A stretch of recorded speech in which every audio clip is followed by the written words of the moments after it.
Today marks 20 years since Will Wright pushed The Sims 2 out of his SimMussy and blessed us with what may be the best life simulation game of all time. You know how there's this running joke in the Sims community where people are like, yeah, I play The Sims for weeks straight, but then I get bored and forget about it for 6 months. I've never related to that. Despite my best efforts to get into other life simulation games, I always find myself coming back to The Sims 2.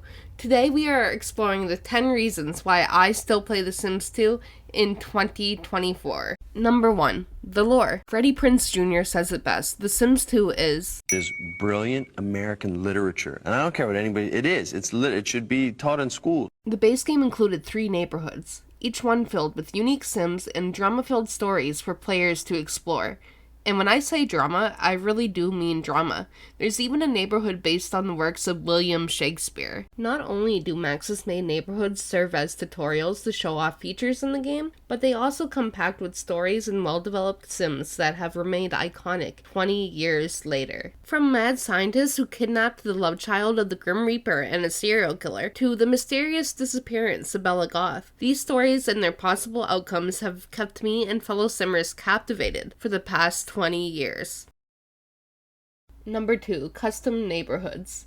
Not only does The Sims 2 come with the previously mentioned pre-made neighborhoods, the game also gives you the option to create your own fully customized neighborhood. From bustling cities to cozy small-town vibes, The Sims 2 is an amazing tool that can be used to create the neighborhood of your dreams. Not only does the game give Simmers numerous pre-made terrains they can build upon, they're also given the option to create their own neighborhood from scratch, albeit with an external program. Sims 2 terrains are actually made using the city building simulator SimCity 4.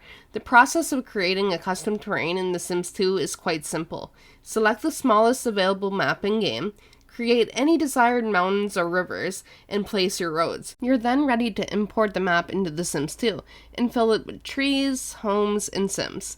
Out of all the games in the Sims franchise, The Sims 2 makes it the easiest to create your own world from scratch, giving players a true sense of ownership and personalization over their custom worlds. I've never been able to achieve the same sense of control in later Sims games, and that's definitely one of the reasons why I keep going back to The Sims 2. Number 3. Sims personalities. One of my favorite things about The Sims 2 is its personality system. Sims in The Sims 2 feel like individuals, with the game offering a surprising amount of options to make each Sim feel like a fully fleshed out character. In Create a Sim, you're given the opportunity to select one of 6 aspirations for your Sims, which serve as a blueprint for what your Sim wants to achieve in their life. Number 4. Wants and fears. Each Sim in The Sims 2 has wants and fears, which encourages gameplay and sometimes even makes things happen that the player doesn't expect. And they can be as mundane as talk to a Sim, or as crazy as have 10 children. The later Sims games do have this system, however I feel like it's more fleshed out in The Sims 2. If your Sim doesn't do what they want to do in life, they can go into aspiration failure. As your Sim's aspiration meter gets lower and lower, you can watch your Sim spiral. On the other hand, if your Sim does what they want and completes goals, the game will give perks, fortune, and even a golden gravestone. In The Sims 2, I never get bored. I never feel like my Sim has nothing to do because they always want to do something. And not every Sim of mine is highly successful.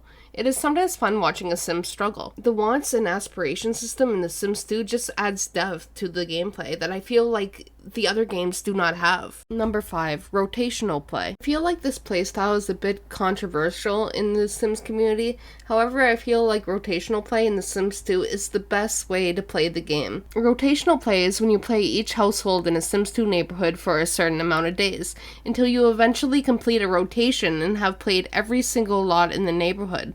This makes it so you're in control of your town. You watch your Sims develop relationships with each other, watch complex stories unfold, and watch as every Sim in your town gets born or dies. It just feels like a true life simulation game. Life is more than just your household, and to me, watching as my Sims neighborhoods grow and expand is just a more fulfilling experience than just being with one household. And sure, you can have the rotational play experience in The Sims 3 or 4, but I feel like The Sims 2 executes it best. I've always related this picture to The Sims 2. This is the vibe I want to bring to my custom neighborhoods. I want to know what each of these little creatures' thoughts and feelings are. I want to know who they're friends with. I want to watch them raise their families and succeed in life. The Sims 2 definitely scratches that itch for me. Number 6. Sim-owned businesses. The Sims 2 Open for Business just might be my favorite expansion pack the Sims franchise has ever come out with. The EP gives players the opportunity to manage their own businesses. The pack basically gives players free reign to do whatever they want, whether they want to run a grocery store, have their own beauty salon, or create the next toilet store empire. This pack gives you the freedom to bring these ideas to life, and it's not just about placing objects and selling items. Your sim is involved in every part of the business process. They can work sales, work the cash register, hire and fire employees, and as long as your sim's business grows and retains customers, your sim can unlock various perks, some of the monetary variety, that will help them in their business succeed. And it's incredibly satisfying, starting from a rank 0 storefront and growing it into a thriving business that my sim can be proud of. Number 7. Cutscenes. The Sims 2 features optional cutscenes that highlight key moments in your Sims' lives, making these events feel more significant. I love watching my Sims teens get dropped off at university.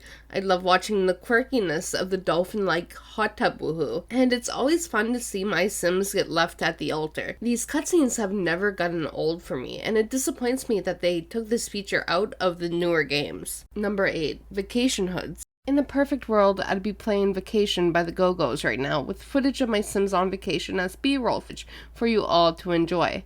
It's such a fun song, and perfectly captures what the Sims 2 Bon Voyage is. Fun. When your sim gets bored of their mundane 9 to 5 and needs to get away, they have the option to go on vacation. Much like the normal neighborhoods, you're given the choice to choose from 3 vacation hoods. You can even make your own as well. Vacations also give your Sims the opportunity to pick up on new life skills and perks. I've always found this feature to be super fun, and it's nice to have a choice for even your Sims to get away from life's responsibilities. And sure, the other Sims games have vacations too, but the Sims 2 vacations just have a certain charm and feel to them that I've never experienced in the other games. Number 9. Detailed animations. They say the difference between something good and something great is in the details, and the developers of The Sims 2 put a lot of care and thought into the animations of this game. Sims actually get into cars and drive them. They actually pull utensils out of drawers and use them. They socialize in a way that makes sense. It's the little details like these that give The Sims 2 its lasting charm and makes it just as enjoyable to play today as it was when it first came out. Number 10. The community. The Sims 2 community is incredible, genuinely. The game has been around for 20 years, and it's not like the community is super niche. There's thousands of us still playing the game today, creating mods, making custom content that modernizes the game and makes it more visually appealing, sharing stories in the form of blog posts or let's plays, helping each other out with tech-related issues. The game's community has been strong for 2 decades, and it's showing no signs of stopping. I go on Tumblr and see new Sims 2 posts every single day, and these people always give me a ton of motivation and inspiration to play the game. It's worth checking out The Sims 2 for its community alone. Plus, you have like 2 decades worth of custom content, let's plays, stories, and other various things the community has done over the years to look back on, and maybe take some of that stuff and put it into your game. I just think The Sims 2 is an amazing experience that every simmer should try at least once. And there you have it. There's the 10 reasons why I still play The Sims 2 in 2024. I would like to once again wish The Sims 2 a happy 20th birthday. Here's to 20 more years. If you guys like the video, please give it a like, subscribe if you want to see more Sims 2 content, and I'll talk to you guys next time. Bye, guys.